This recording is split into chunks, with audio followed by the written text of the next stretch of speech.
badane mula ai con thai khai đi tới lo you know it's all school gần ba năm mày giờ mà thôn này đi mà ông kia lấy tạm mấy lần đi đâu đâu giờ sẽ ba nhau mình nông cuộc sống dễ ba nên là đi giờ cái khâu mới đã là ta ôm bên nè ta xa là nè mà giờ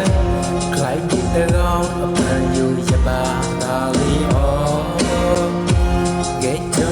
em đâu và sẽ này là quê lòng xa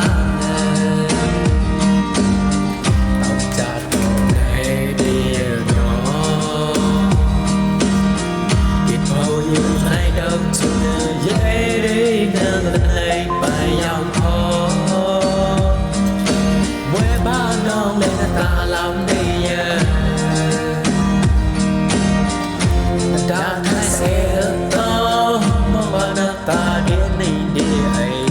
sẽ lòng đi nó bị miệt lại cha ta bị đi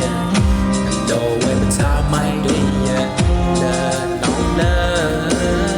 đi nơi tôi gom ta là kể lên và ta bắt cứ lòng baby